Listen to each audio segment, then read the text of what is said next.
We're following up tonight about a local fence company that homeowners say took their deposits and then never came to do the work it was hired to do. Court records show some of them have filed small claims cases against Peak Fencing.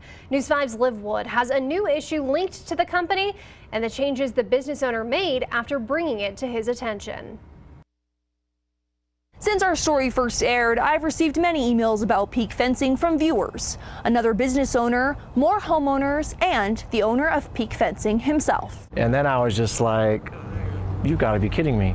Josh Osborne owns Colorado Springs Fence Company. He reached out to News 5 after a woman called him wondering where her money was.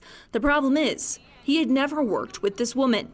KOAA Demores was the first person to tell him that another fence installation group was using his business name that sounded a lot like his. And he wanted the check made out to Colorado Springs Fencing, which is a totally different company. Osborne tells me Colorado Springs Fence Company didn't receive or deposit that check, but Colorado Springs Fence Limited did.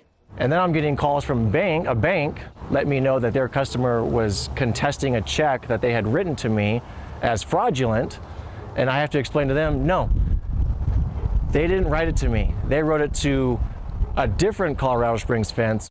The Colorado Secretary of State shows a business filing in June of 2025 for Colorado Springs Fence Limited, with Peak Fencing as the registered agent. I was shocked. I figured it would be some brand new guy who had no idea, but Peak Fencing knows us. Like we compete a lot. We show up to the same estimates. Mark Lundy is the owner of Peak Fencing. I mean, I wish I could fix it and make it right with everybody. He saw our story that first aired November 1st and agreed to do an interview with me, but he requested not to be shown on camera. He says he started Colorado Springs Fence Limited, wanting a fresh start after a falling out with two former Peak Fencing employees. I asked him about the confusion the name of his new company has caused. I was under the impression that they weren't in business. You thought they were out of business? Yeah. So obviously, if they are in business, then it's 100%. It's a no-go. Friday afternoon, Lundy dissolves Colorado Springs Fence Limited after our conversation, showing me this confirmation from the Secretary of State. The biggest question homeowners wanted to know is, where is their deposit money?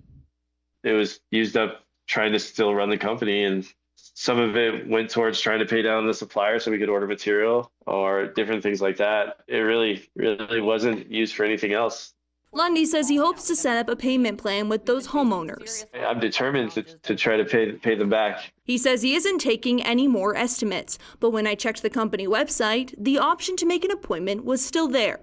I have definitely considered about letting other fence companies that are reputable in town use those leads. I think it's the right thing to do, definitely to open up and to speak out, which is really difficult. You know, I should have done it sooner, like everything else. The three small claims cases we reported on earlier this month are set to go before a judge in January. Mark Lundy tells me he plans to either settle those before then or will appear in court. In Colorado Springs, Liv Wood, News 5.